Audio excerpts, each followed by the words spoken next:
Oh, we're all good. Okay, so that is going. And Excellent. then that is there. I figured out what I did wrong last time. Cool. So that should be recording there. Are you good to go? Up and running. All right, I'm going to sit. I'm going to put my very boring travel coffee mug right there. I don't know why there, but sure, why not?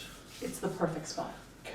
Yeah. Now, I know you're super excited for the clap, and we're going to do it appropriately this time. I don't care about the clap, but I know it's a very important part of our process. So do it. There we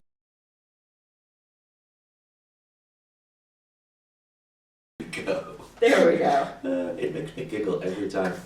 All right. Hello, everyone. Welcome once again to Editing Academy. I'm Daryl. I'm Laura. And Laura, what is the year and movies that we're talking about? These were the movies that were up for Best Picture in 1989 that were released in 1988, and they are Dangerous Liaisons, Rain Man, The Accidental Tourist, Mississippi Burning, and Working Girl. Yes. Another interesting, It was a wide-ranging... very strange year. Okay, other notable movies released that year. The Accused, The Unbearable Lightness of Being, The Adventures of Baron Munchausen, Cocktail, She's Having a Baby, which, have you seen that? Yeah, that's cute.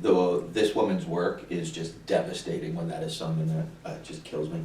Last Temptation of Christ, Midnight Run, Willow, Dead Ringers, Bull Durham, Hairspray, Gorillas in the Mist, Bird, Young Guns, Earth Girls Are Easy, Mystic Pizza, and Die Hard. So, three of our people were in two movies that year. Gina Davis was in two. Mm-hmm. Tom Cruise. Tom Cruise was in two. Can I say Cocktail and Rain Man? Very different. And then Sigourney Weaver because of Gorillas in the Mist. And we'll Interesting. get to there was this little thing in Working Girl that I didn't know if it was intentional or not, but we'll talk about that when we get Okay. there. The giant gorilla. Yes. That was the giant stuffed gorilla that she got. That was exactly where I was thinking too. So I don't care where we start. I always go alphabetical, so I have Accidental Tourist. Let's go Accidental Tourist. All right, The Accidental Tourist, directed and co-produced by Lawrence Kasdan from a screenplay by Frank Galati and Ann Kasdan, based on the 1985 novel by Ann Tyler. The film stars William Hurt, Kathleen Turner, Gina Davis in the leading roles, with Bull Putnam and Amy Wright in supporting roles. It was nominated for Best Picture, Best Supporting Actress, Best Screenplay, Best Original Score, and Gina did win for Best Supporting Actress. Got the facts. All right. So I'm just going to say up front that none of these movies are on the AFI list, Okay. so that I can just Get that out of the way. So as you said, it's based on Ann Tyler, one of her books. Ann Tyler actually won the Pulitzer Prize for one of her novels, Really? Breathing Good for Lesson. her. She is actually an excellent writer, and I have read most of her novels, and 5 of them were made for, 4 additional ones were made for TV movies, and one other movie was made into a movie, a Slipping Down Life. Okay. So a lot of her books were translated for film in some way. Translated for the screen. I'm assuming when I was doing some research for this one, everybody kept mentioning the book and how much better the book actually is, and how this Yes. was not a very good adaptation of that. I haven't read it, but we'll start. I have read it, and I agree with that completely. Yes. Yep. And I think that's a good place to start with this one, because this was all just fine. So I'll start with the book. That for all the reasons that the book worked, this movie did not. I can see that. Because it was a character-driven novel, Yep. and you learned so much more about the characters, and they were so much more full on the page. Like, for instance, William Hurt, which I gotta give a shout out to him, because he has been in how many Best Picture nominations that we've seen over the last several years. I just thought he gave such a flat performance, and this character was so rich in the book, and he had a flatness to him because that's the family he grew up in, and that's how he was after his child died. And as he said, he couldn't lift himself out of depression alone. He needed help. But still, the character was so much more realized in the book. And I struggled with that because on one hand I was thinking, like, this is the direction that they chose to go in, to make him this very reserved, stoic, flat kind of character. And I was assuming that was a choice. And so that just has to go with the writing. I mean, for the performance he gave, if that was the direction, He was fine. he was fine. Yeah. But that character, you love characters and being drawn in. Yes. I enjoy characters as well. But for this movie to work for me, I needed to have a deeper attachment to him. Yes. And I just did not have it at all. I agree completely. And it's been a long time since I read the book, so I don't Sure. remember whether it was, did we have internal monologue, or was it the way he was talked about, or actions that he did in the book that didn't come through the film. But you knew more about him and you liked him much better in the book, definitely. The family too. The family was much more filled out, which is a shame because what great performers they had for the family. Yeah, they all have their idiosyncrasies, Yeah. and they were just kind of like, here's what it is, and Yep. brush past. There was no real depth to it at all. I mean, the sister definitely more than the brother, but even hers was very kind of one-notey, not really explored. Right. And this movie would have worked better for me if you have all of these characters that are eccentric. You have your main character who is completely reserved and who you can see kind of wants to pull out of that shell. He does want to pull out of it, but he's struggling with being able to do that. So then introduce Gina Davis, an eccentric who's she attaches himself to him. She's trying to not necessarily bring him out. She lets him be, but her character and his character, this film would have worked better if there was more difference between them. Like if they had set up that difference and explored it more than the film actually did. It was just cursory, not any depth. She was just there to heal him. Yes. You didn't really get more of her character. That said, I thought Gina Davis was fantastic. She was adorable and quirky and all the things that you wanted her to be. And contrast that with, I don't know, have you seen Earth Girls Are Easy? Yes, yeah. Okay, that's just Super a fun, fun. yeah, it's Super just a fun. fun romp. Yeah. And her character in that is a little bit more over the top, but she essentially was kind of playing the same role in both movies. Yeah. And unfortunately, she did get kind of typecast in that throughout her career. Anyway, I don't know why I brought that up. No, it's true. It's true. So again, it was one more thing I want to bring up with William Hurt was the chemistry that he did not have with Kathleen Turner. Because holy cow, do they have chemistry? If you've seen Body Heat, they have chemistry, those two actors. And they, again, I think it was a choice of the director or whoever made this movie, but they did not have any chemistry. Why were they married? Yeah, why had they been married in the past? I had a lot of questions about that. One, when the scene very early on when she's like, these are all the reasons why I'm leaving, it just seemed like a ton of exposition dump. It didn't necessarily feel like they were building to it. I mean, we got all the information we needed for why she did it, but it was just a long exposition dump, and I don't think it really worked. Second, when he goes back to her, there's no real build-up to that at all. Suddenly he's just like, this person that I have obviously now am attracted to, who is bringing me out. There's a scene where she's like singing in the kitchen and he comes in and he just kind of smiles and he's happy. Yep. And then 2 scenes later, he's back with his wife. Like, why? And give me something to make that a choice. And they didn't. They didn't. And the other thing for Kathleen Turner too is they show that she gives the exposition dump, and then the next scene is when they're on the phone together, and she looks disheveled and wearing like a sweatshirt and sad, and like she's sitting in her sadness over her son. You can tell, but it's only because of what she's wearing and because Kathleen Turner is very good that you can tell that. And then the next time you see her, she's gorgeous in a beautiful bridesmaid gown, and it's like, oh, I've gotten over it. And that they didn't do her any favors by trying to build her character at all either. No. Nobody was really fully developed in this at all.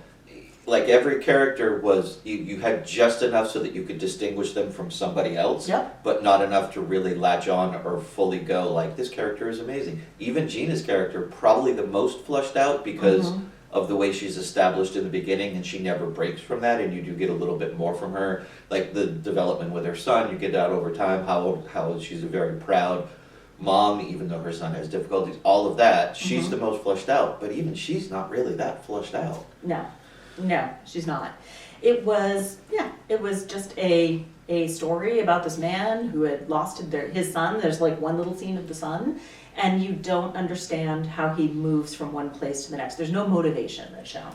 One of the, I think, big opportunities that they missed was with the son, because even Kathleen Turner's character asks it later on when they're back together and she's with him in Paris. She asks the question, was the son part of the reason why you went Yeah. with this person? And that never really gets answered. He kind of denies it, but they never explore that. And that would have been a great opportunity for the film to show one way or the other. Like the son didn't matter, in which case, why have him have all these scenes with the son? Or that the son was a very big part and was helping him fill that hole from the loss of his own son, but they didn't even explore that. It was a really reasonable question. Yeah. Like the things that I liked about the movie, I know were taken verbatim from the book. So like for instance, him being, you know, the accidental tourist, the whole thing about his whole role is to go out and travel and how to make it most like being at home. Yes. Like go to Burger King in Paris, but they put an extra slice of pickle on there, so you're gonna want to take that off. Like that's that's from the book directly, and that's the only piece where you do see some character development, and you know, like, oh, this is who that guy is. Or Rose, the sister, she is so much of a caretaker that she can't be with her husband because he doesn't need her. She has to be needed, and so you know, William Hurt's character is like, oh, okay, Bill Pullman, go show her what a mess your office is. She'll see she's needed and she'll come back to you. Like. That was a 2-minute exchange, but it told you so much about the character. But it was from the book. Yep. So, one thing that I did love, that I thought was the best part of this movie, great dog. Yeah. Great dog. Such a cute dog. I love that dog.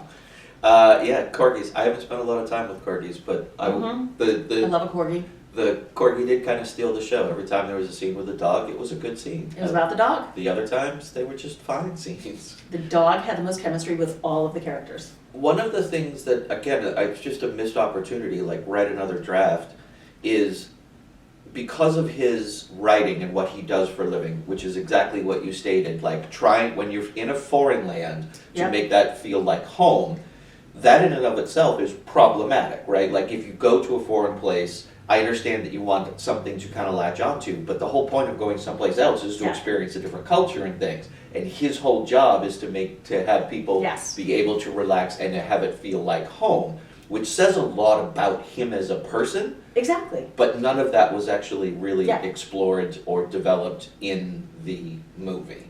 And that's a perfect opportunity. That's exactly, I agree. Yeah, that's all I had about this. It was fine, but there were just so many missed opportunities where, again, and I've said this on multiple movies thus far, just write another draft. Like, give us a little bit more layer, and this would have been a phenomenal movie, as opposed to just, it was fine. What this makes me want to do is, I got an Ann Tyler book sitting on my nightstand. I'm like, I gotta put that to the top of the to-be read books. So that's what my plan is after this. All right.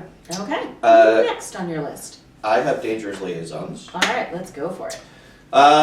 Dangerous Liaisons, directed by Stephen Frears from a screenplay by Christopher Hampton, based on his 1985 play, I'm not even going to attempt it, French. Itself adapted from the 1782 French novel the same name by Pierre, some really cool French name that I'm not going to pronounce. It stars Glenn Close, John Malkovich, Michelle Pfeiffer, Uma Thurman, Swoosie Kurtz, which is just a great name, Mildred Netwick, Peter Capaldi, and Keanu Reeves. It was nominated for a bunch of stuff. Best Picture, Best Actress, Best Supporting Actress, Best Screenplay, Best Art Direction, Best Costume Design, Best Original Score. It won for Costume, Art Direction, and for Screenplay based on material from another medium. All right, so here's my fun fact, and it's usually, this one's a more salacious fun fact that I usually go for, which is John Malkovich and Michelle Pfeiffer had an affair during the making of this movie that led to his divorce from the actress Glenn Hadley. Ooh. Which I don't know, she's in Dirty Rotten Scoundrels, I think you would know her if you saw her. Yeah. She was married to actor Peter Horton at the time, and she has never spoken publicly about the affair, but they got divorced around the same time. So not sure if it's a cause-effect or whether she was already on the way out the door. Interesting. Interesting. So and those kind of stories happen all the time on Yeah. movie sets where, you know, because it is pretty intense. Oh yeah, and their affair was pretty intense in the movie. So yeah, but the director and John Malkovich have talked about it after the film. Okay. So little not nice of them, but anyway. This one was one I was very nervous going into because I remember the first time that I saw this, and this is only the second time I've seen it, absolutely loving this movie. Yep. It is a period piece, which is generally not my jam. Yep. But this is like the period piece that I can get behind because it is just all about scandal and the salacious affairs, and like the plot of the movie is just hysterical to me. I was curious what you were thinking because I know you don't like the historical costume dramas, and we've talked about the fact that the whole plot of a woman trying to find a husband, or in this case trying to find a lover, is not your jam either. So I was curious. Yeah, I liked it the first time, but I was going in a little nervous because I remember liking it and I hope it really holds up, and I'm very happy to say that it 100% held up for me. This is just so much fun. There's problems and we'll talk about it, but this is just so much of a fun movie for me. To watch all of these people. Basically, it's just a massive chess game between the two principal characters where everybody else is just a piece on the board. Yes. And I liked how they were able, like how the movie does not shy away from that. It is upfront that this is the battle that is happening. Yes. And everybody else is just a piece. And they embrace it rather than just kind of mention it or make it subtle. It is a main part of this movie. So I like that, again, this is a film that knows what it is and went full into it. But I think the movie takes a turn to halfway to 3/4 of the way through with, yes, the two main characters are playing a game and they're acting like they're playing a game, but you find out along the way that John Malkovich, this is for fun. Like, I'm playing this game for fun, this is interesting. And this is serious for Glenn Close. Yes. And you don't really realize that she's not just playing a game until about halfway through or a little ways through when you see it all on her face. She doesn't say anything, she doesn't play it differently, but you see on her face when some of the things are lining up and she realizes how invested Malkovich is getting in his lover, that she's like, oh no, this is not what I wanted to have happen. This is not working out as I planned. Yeah, the stakes are higher for her, which Yes. is I think ultimately why when you get more towards the end, and even though Malkovich technically won their bet, she will not give in, and it becomes all-out war at that point. Yes. It's basically the hurt girl feelings that she is now putting external and just attacking him for and making him pay for what he made her feel.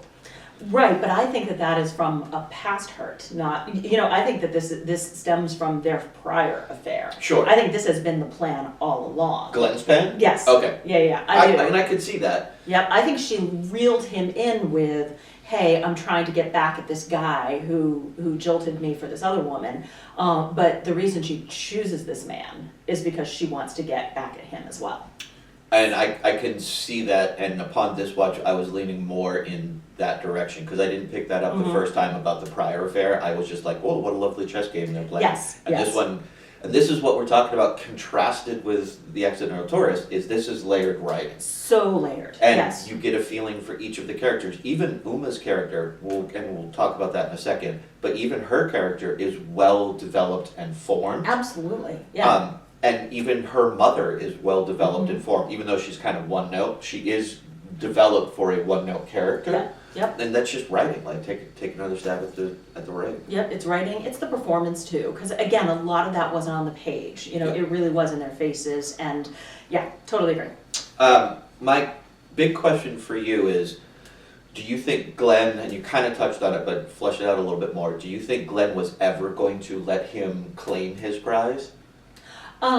If I think that there was a chance of him claiming the prize if it was the prize that he wanted, if it was Glenn that he wanted, not the prize. I say So so. I think that she would have liked to have resumed the affair with him, but she didn't want him to win her. She wanted him to want her. Got it. So that's what I think. So he had to do two things. He had Yes. to win, number one, because Yes. they did have a bet, and she was not going to give in if he didn't win the Absolutely. bet. And two, he had to actually win and want her. Yes. Not just like, I've won, so I'm claiming my prize that you But promised. from just winning alone, no, I don't think she was ever planning to sleep with him. I agree. No, Yeah. I 100% agree. Yeah, I think if there was any sense on her part that he actually wanted her, there might have been something there. Yep. But no, nope. Can we talk about the Keanu Reeves of it all? He's so cute. I love him. I do. He has really grown as an actor. Oh, he was terrible in this. Yeah, a whole 100%. He was terrible in this. He was just so darn earnest. We played. I watched it with Carolyn, and we played the dude game. Oh, So what every is the time dude game? anytime Keanu said a line, you just put dude at the end of it. Oh yeah, that would have been a fun game. It Okay. was a lot of fun, and it doesn't actually take Yeah. you out of it because every time his character's on screen, you're kind of out of it anyway. So Yes. it doesn't really matter. But it's like, but I really love her, and I want to be with her, dude. Yes. And it makes it just so much more fun. Yeah, he absolutely could have played that wearing the outfit that he wore in Bill and Ted. Absolutely. Yeah. Yep, I agree. So here's something I do want to talk about, getting your perspective on. Yeah. Uma's character. Yes. She is essentially, we'll call it date rape, I guess. Yeah, she's assaulted. Yes. And then she goes to Glenn's character and is like, or her mom knows something upset, calls in Glenn comes to talk to her, and Glenn essentially, because she's playing the game, uses this woman Yep. to become part of she's a chess piece, so she becomes part of it.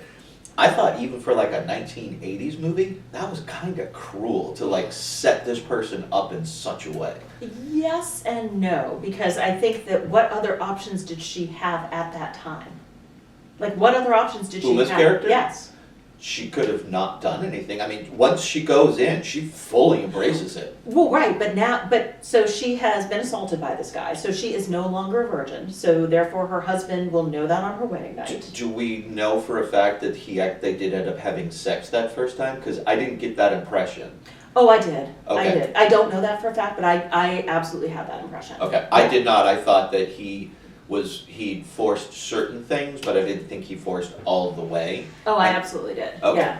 But who knows? I mean, looking at it differently, yeah, I could see that it would be a different resolution. But I thought that Glenn was absolutely playing her as a puzzle piece, as a chess piece, as you said, which was cruel. But I also thought in the time she didn't have a lot of other options. No, if Because the guy was still going to come to her room. well, okay, so this is where I'm going. If indeed he did force himself upon her and took her Yeah. virginity, then absolutely she's ruined, she's spoiled, She's yeah. according By to society. the societal terms, yeah. So no, she doesn't have any more options except for to then learn how to be better at it, take lovers on her own. Okay, that was Yeah. really her only option. Well, no, I think that she was going to learn how to be a good lover for her husband. That was the plan. Right. Yeah.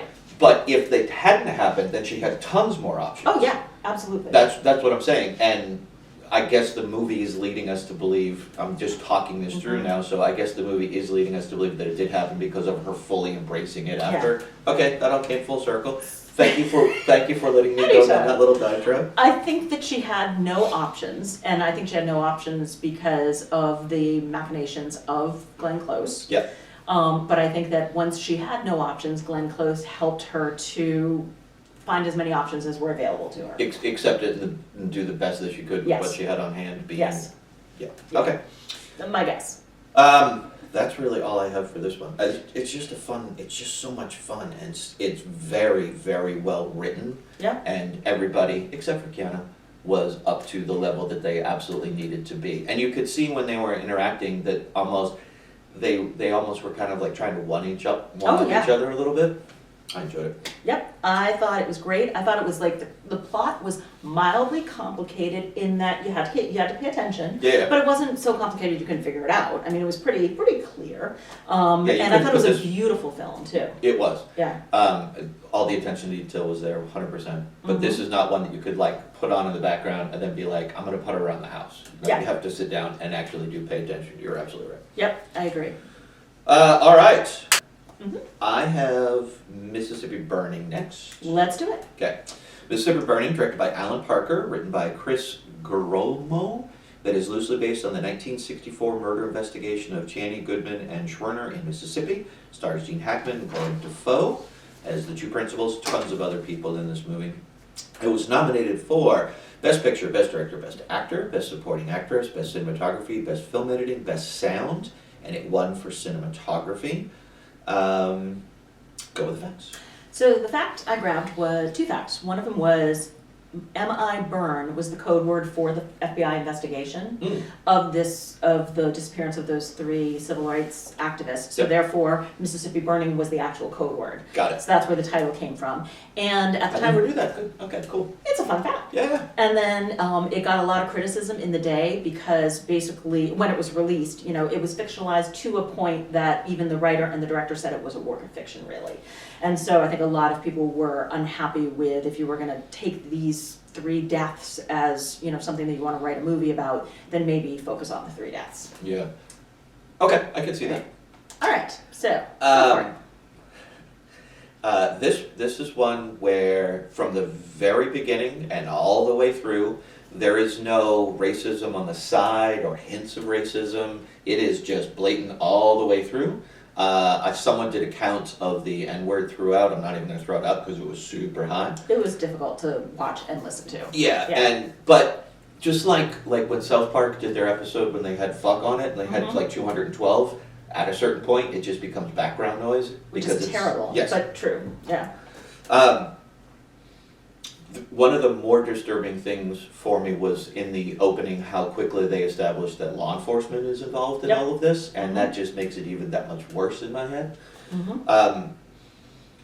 I don't have, the movie itself I thought was incredibly well done. The performances were right top notch, but it's just a difficult movie to get through. Like 15, 20 minutes and I'm not cringing, but it's just like, and I have another hour and 40 minutes to go.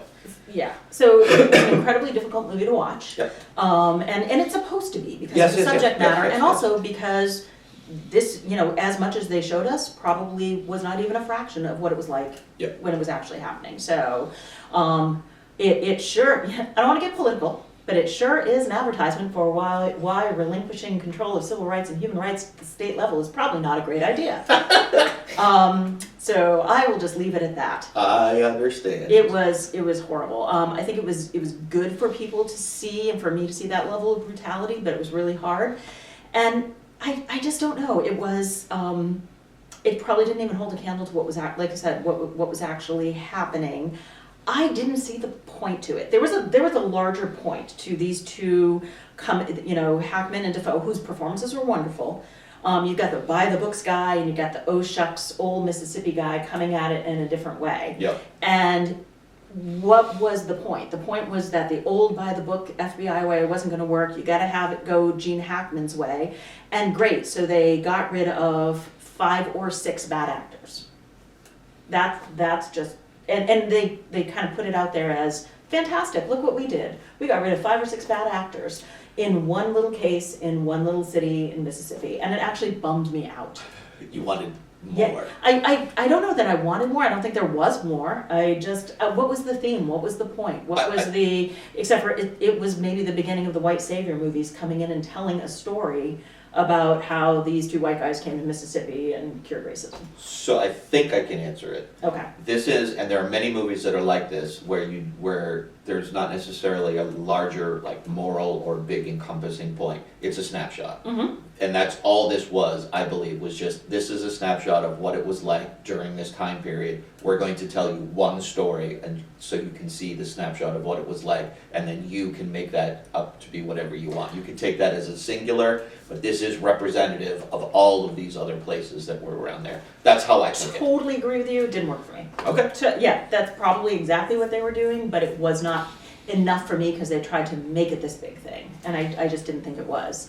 But I mean, and it was huge what happened and what they were trying to display, so I wanted it to be more and to be bigger and to not just have these 2 guys come in and solve this one problem. And you're supposed to leave, I think, feeling good, and I did not. No, I felt did not. terrible. I also didn't see the point of the fight that they had where these 2 guys are fighting each other and Defoe pulls a gun on Hackman and he's, ready to kill him. I'm like, that does not seem like his character at all. This by the book guy all the way through. And then suddenly he's in a fight, he's gonna shoot his partner, and then he's like, all right, you know what? You know what you're doing, we're gonna do it your way. It just seemed weird. Yeah, it was weird, and I think the intent was to show that his very button-up, straight-laced, by-the-book kind of way was definitely eroding because they were getting no results, and in fact the bad guys were winning over and over again. I think that was the intent of that scene. I get it, it was weird, it was awkward. Yeah, It didn't. I don't think it did it. They could have done something else. But let's talk about the two of them for a while. I thought that they worked very well together. Yes. They had great chemistry Yes. for the roles that they were doing, and I absolutely love Gene Hackman in this role. He was great. He stole the show. Yeah. The sitting there and absolutely insulting someone to their face with a smile on the entire time. The scene where he shows he's a real badass and genuinely does care is when he's in the bar with all the racists and basically they're just ganging up on him and it looks like they're in control, and then quickly flips it and is like, no, you are absolutely not. Yes. I have no very problem. much so. Yeah. Very much so. And the way he was able to just maintain that all the way throughout was stellar. I mean, we know Gene's a great actor, but this is, I think, a really shining role for him where he could play both sides of a thing so incredibly well. His character was very gray. Yes. He was a very gray character. He was not a morally, absolutely white hat guy. I loved his character with his relationship with Frances McDormand. First of all, she was phenomenal in this. Yep. She was absolutely great. And my favorite part of her was her monologue about, how good people can get to the position of protecting racists or living amongst them without realizing it because it's all they've ever known, all they've ever been taught, all they've ever been surrounded by. And yet she was able to break free from that. I really liked her. I liked her as well. I did have a problem with the affair, I guess we'll call it that. Yeah, it was unnecessary. It didn't serve any purpose, except for create a little bit of tension with the sheriff's deputy, but even that really didn't do much. So here's a mini fun fact for you. The good thing is they actually had a scene, I don't know if they filmed it or it was in the script, where they were in bed together. Oh, okay. Where they actually had sex. And we did not need that. And they cut that piece out. So it was just, the kiss in the background. But it still was too much. I agree. It wasn't necessary. Him feeling protective of her, yeah, that would have worked fine for me without having it cross the line into full-on affair. But whatever, it just didn't serve any purpose to me. It was 1988. They needed a love interest. Yeah. That was the purpose. One thing that I did not like about this movie, outside of obviously the stated stuff, was in the middle, for no reason, like 10 minutes apart, they just cut to these scenes with white folk and they're talking to them about the black folk in their area, which seemed like actual live interviews. Oh, the news interviews? Yeah. I actually said, I could see those people being interviewed on the news today. Yeah. That's the scary part. Yeah. It had no point. Yeah. There was no point to suddenly cutting to these interviews when you had this ongoing story. But I think the point they needed to show was that it's more pervasive than just the law enforcement. It is more pervasive than just this one situation. It's everywhere. The racism is everywhere in the small town. So that's why I think they had it in there, and it was actually useful for me. I liked it. They could have, I guess what I'm saying is they could have done it a different way, like have Gene Hackman's character be interviewing these people or something as part of the investigation, rather than just cut to what was clearly like a televised interview, But I think they had to show the FBI and the local news, and the local, sheriff, and they had to show what was the community and they had to show that this story was getting outside of the community. Okay. So that's why I think the news was important. I also, one thing that really did bother me about the movie was, there wasn't one prominent black character in this story. And it was a story about race in the 60s. And I don't know, I think that there probably should be at least somebody with some character development showing what's happening. And I know it was not that story, that they weren't telling that story, but I also think it was a miss. It would have made the story richer. Okay. I can see that. I question how that would have been done, because the most prominent black character was the boy, and then the second was, I think it was a preacher. Yeah. I think it was his father. I think it was the preacher's son. Yeah. But you have independent scenes they have scenes with the two of them together, but then they also had their separate scenes. But those were the two most prominent ones. So yeah, okay, I can see it. Yeah, problematic. Second time watching it, and I'm glad I don't have to do it again. This is I think it's the second time I saw it, but I didn't remember a lot of it, so I'm done. Me too. I have Rain Man next. All right. Rain Man. Directed by Barry Levinson, written by Barry Morrow and Ronald Bass. Stars Tom Cruise, Dustin Hoffman, Valeria Golina. It was nominated for a lot of stuff. Best Picture, Best Director, Best Actor, Best Screenplay, Best Art Direction, Best Cinematography, Best Film Editing, Best Original Score. And it won for, and I'm doing them all, Best Screenplay, Best Actor, Best Director, and Best Picture. Go with the facts. All right, 2 facts for you. One of which is they considered Randy and Dennis Quaid to be the brothers in this movie. Wow. So imagine that in Rain Man. And also, this was one of the first Best Actor winners where the Best Actor played somebody who was disabled. Yeah, and after that, they had a trend. huge string. After that, it was My Left Foot, Scent of a Woman, Forrest Gump. Ray wasn't too far along after that, and it was just, that was kind of what you felt like you had to do to get Best Actor. Yeah. So. Something they parodied very, very well in Tropic Thunder. Yes. Never go full retard. There you go. That's lovely. So, this is obviously the upward curve of Tom's career. He's already a movie star, but this is like solidifying. He can make anything he wants. He can basically do anything he wants kind of stage of his career. And as you said, he's in Cocktail this year too. He's in Cocktail as well. So two he's very a different serious movies. actor and sex symbol. I did like that the character in this one, he went basically initially, and I know it's the point, this is a redemption arc story, but he is full dick for 90% of this movie. And I like that he was making that kind of choice at this stage in his career rather than play the nice guy, the handsome guy, the romantic lead. He just went, I'm going to be a dick in this one, and that's fine. And he did a great job playing a dick. So I said this was a redemption story that didn't earn it. So basically, yes, you're absolutely right. He fully committed it. He was, not only was he an entitled ass at the beginning of the movie, but he also talked about how he was from the time that he was a kid and stole his dad's car because he deserved it. Yep. And so, but that said, yes, he played it very, very well. And I think that he did a really good job with the performance. Yes, both the two of them did play very well off each other. You had nice little touching moments throughout where he's slowly starting to feel. I did believe at the end when he's in the courtroom, I didn't think he was playing when he was saying that he now generally had feelings for his brother, wanted to be around his brother. I think that moment was an earned one, and I thought it was genuine. I agree that the ending was not earned really all that much. When he's standing there waiting hopefully for his brother to wave and he doesn't, you can see that he's disappointed by that, but of course the brother's not going to be because the brother's autistic. That's not something that's going to cross his head. But that brings up a question for me, now many years later, and this one is one that's hard to put yourself in the time frame of. Agreed. Because of the subject matter of a highly functioning autistic adult. We know a lot more about autism now than we did then. So the question of was it handled well, was it not handled well, almost becomes irrelevant because we know right now so much more than we did in 1988.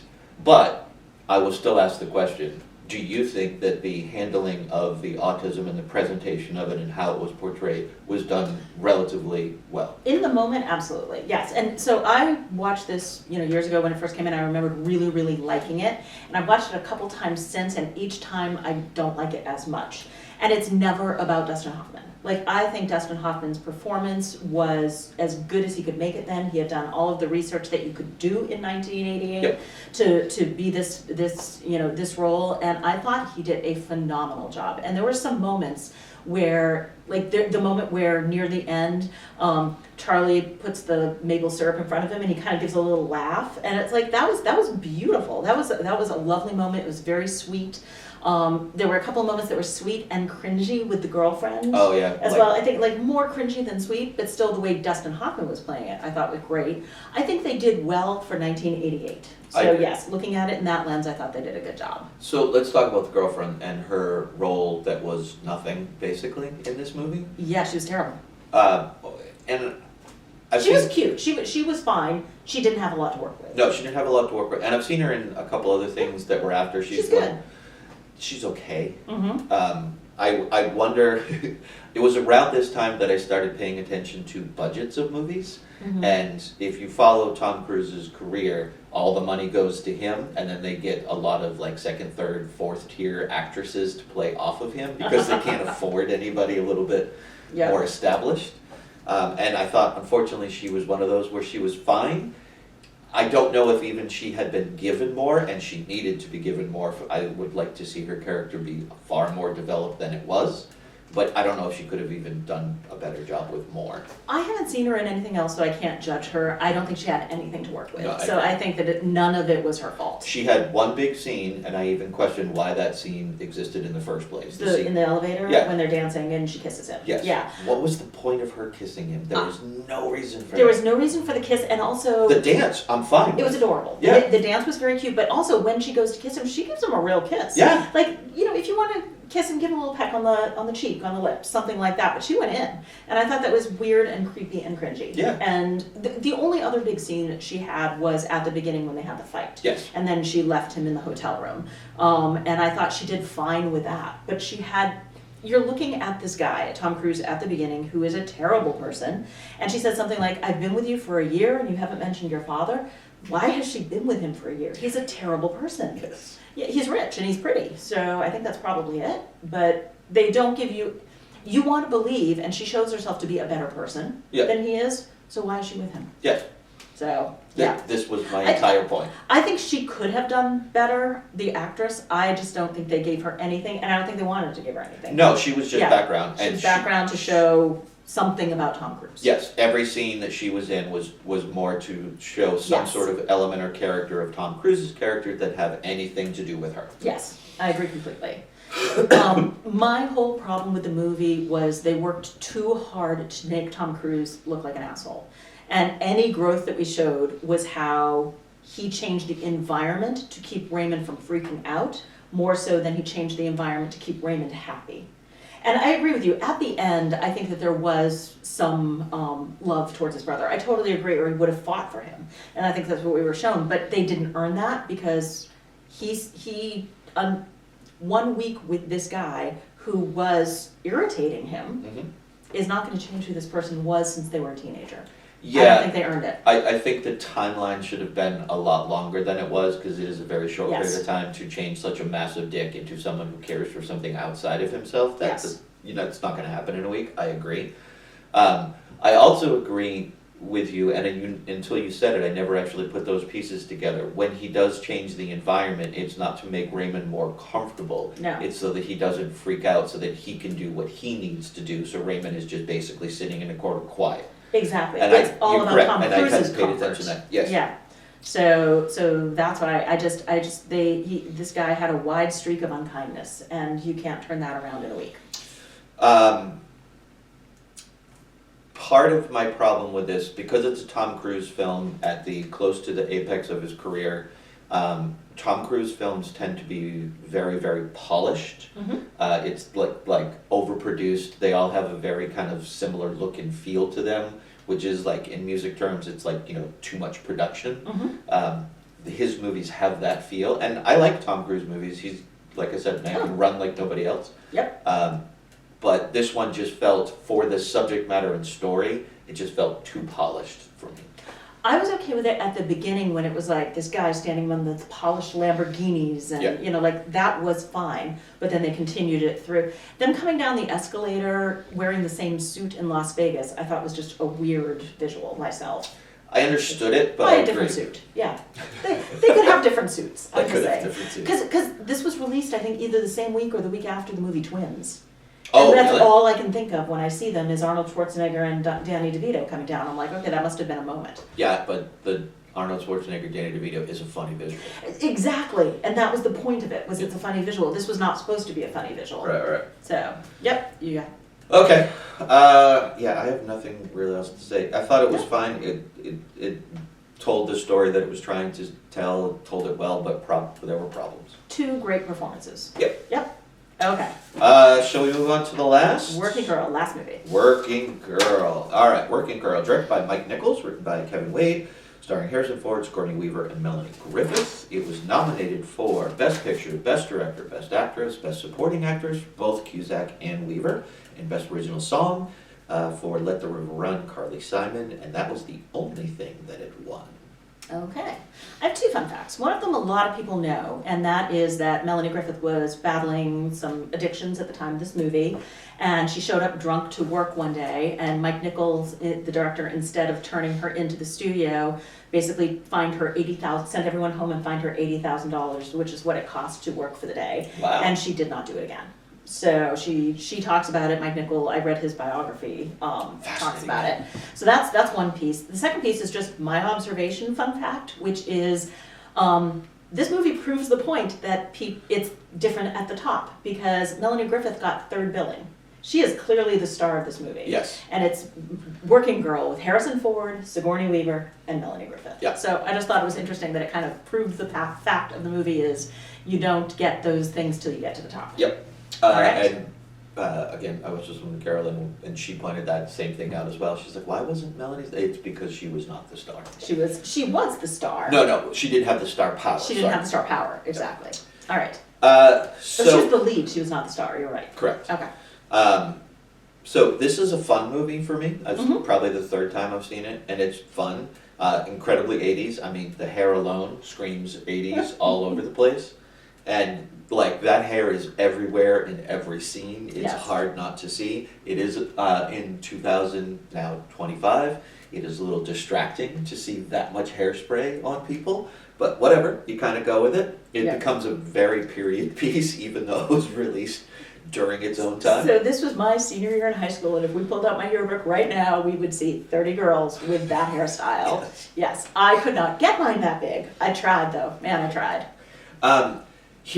I'm going to start with this, and then we can go wherever you want to. But I just questioned why this was nominated for Best Picture, because it's just a fun little romp. There's nothing super outstanding about it. The performances were all fine for like the kind of romantic comedy-ish thing that it was for the 80s, but there's nothing that screamed Best Picture at all about this movie to me in any way. I don't disagree, but I think again looking at it at the time. So in 1988, talking about a woman making it to the top in a man's business was revolutionary. Okay. So I think that's what it was. I don't think it was necessarily the movie itself. I would think it was the themes of the movie. Okay. Because there were some interesting themes there too about like women helping or hurting women in the workplace. Yes.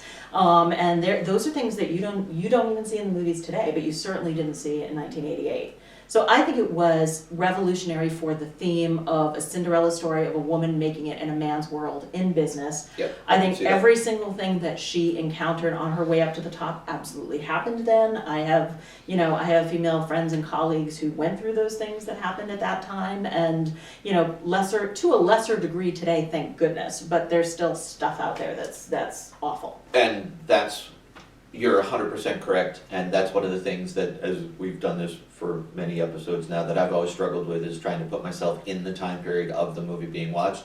And had I done that, you're absolutely right. This would have been why it was nominated, because of the themes that it was actually talking about, not necessarily the quality of the movie. No, the movie, I agree with you. Like, it's a fun watch. I enjoyed it. It's super dated.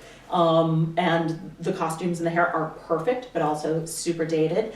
And there's definitely some moments in it that are so 1988. Like, I'm just going to go out on a limb and say most women do not vacuum in their high heels with no tops on. What? I'm just going to say, I'm sorry. That's a thing. Yeah. And you guys don't have like pillow fights in lingerie either?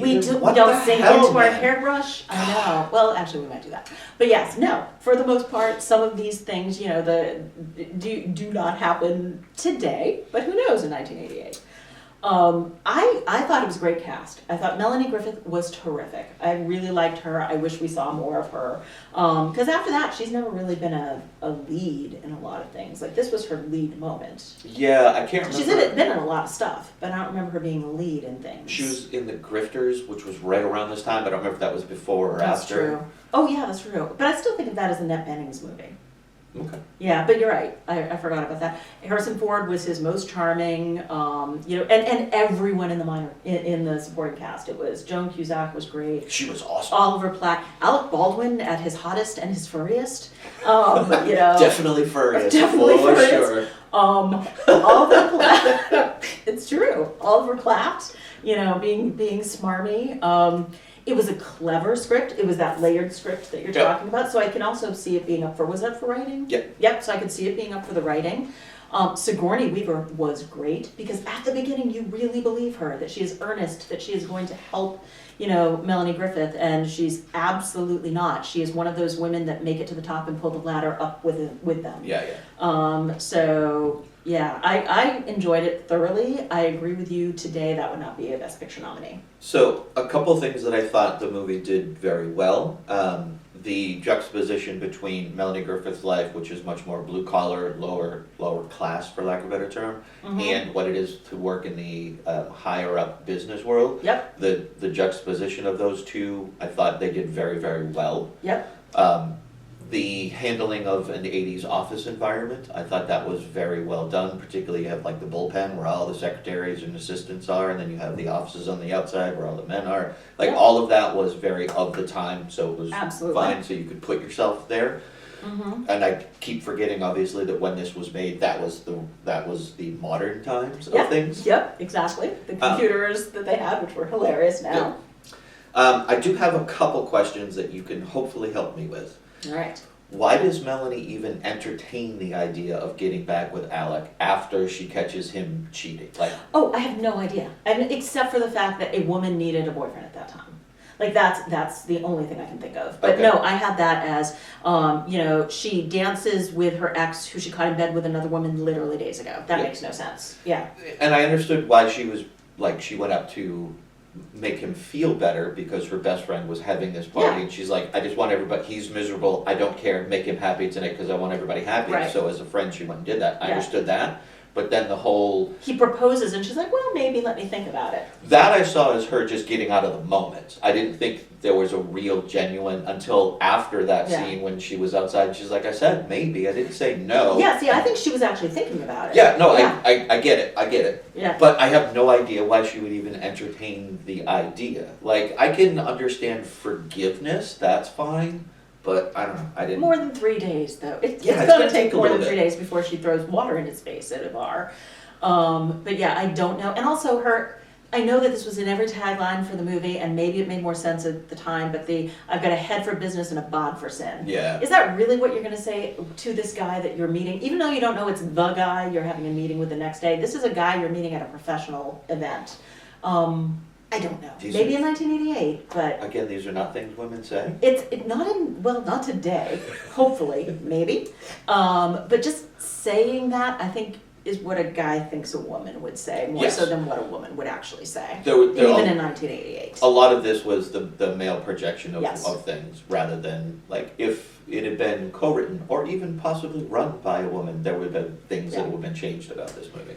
And also with they had a couple of sex scenes, and they immediately fade to black, which I find hilarious, because the only, nudity in that sense would have moved the plot along, okay, you really want to see her and Harrison Ford kind of get together. But the only nudity that's shown in the movie is completely gratuitous. So it's the lingerie scenes and the scenes, I could actually see it if it were going to move the plot forward, which it didn't. 1988. I will admit that there was a decent balance between, Melanie being in lingerie and Harrison Ford walking around shirtless, because he did that a lot. I forgot about that. You're right. Okay. All right. I will take back my gratuitous comment. You're good. Nope, you're absolutely right. Or at least it was even. I had forgotten that. That's also what Harrison likes to do. He is notorious for, in this, I'm going to take off my shirt. Yeah, including the latest Indiana Jones movie. Oh, yeah. All right, No. The last thing I have to say about this is I thought the ending scene, although it was slightly mishandled, I did like the intent of what they were trying to do, because when she's offered her job by doing such a good job and Trask goes with her and he offers her a job, when she goes into the office on the first day and she goes in, she doesn't know what her job is. Yeah. So when she walks in, sees the lady behind the desk, she just naturally assumes that she's the secretary. And I liked that was the ending play of it, because you got to see where her mind instantly goes, where she still has a little bit of doubt. But also, when it's flipped and she realizes she is the boss and the assistant is asking her for things, there's a dynamic shift where it's more of a partnership as opposed to some sort of subservient type of role. And I like that the movie ended that way. That she is not only making it, but she is going to help others make it. Yes. She is not going to be the Sigourney Weaver of the next generation. Correct. I agree. That actually reminds me, speaking of the end, I had read something about the beginning, and I love Mike Nichol anyway, who's the director. Fascinating man. Oh, his biography that they did of him was really good, so I highly recommend reading that. But you notice at the beginning it started with the Statue of Liberty. Yep. And they said at that time, mostly, I forget where I read this, but mostly movies about the, New York skyline and working world and all of that starts with the skyscrapers. Very phallic, very man. Oh, And instead they started focus with on a woman. the Okay. woman, the Statue of Liberty. And so because Ah. this is going to be a female story. Okay. And I'm like, oh, that's really interesting. I would not have put that Something together. subtle but Super subtle. totally fitting. Yeah. Yeah, Okay. and also the whole women running through the streets with the tennis shoes and socks, and that actually happened. That's a thing. So yeah, I liked it. It's fun. I wouldn't mind watching this again in like 10 years. It'll be fine. It'll be much Okay. more of a period piece then, but sure. But I have no idea why it was in this category. I understand what you're saying, but I'm having a hard time with it. Yep, I think in the moment it meant more than it does now. Okay, so as I mentioned, Rain Man was the one that won. Unless you had something else to say. Nope, Gordon. I'm good. Rain Man won, and I am going to go out on a limb and say that you don't think Rain Man should have won. You think another movie should have won. Is that really going out on a limb? That's probably stating an obvious point, yes. Okay, and then I'm going to take a guess and say that you think Dangerous Liaisons should have won. That is correct. Nice. I'm going to go out on a limb and say that you think the same, that it should not have been Rain Man and it should have been Dangerous Liaisons. That is the first time we've done that in a very long We period of haven't time. agreed in a long time. Yeah. All right, nice. All right, so do the liking, subscribing, all that good stuff, and until next time.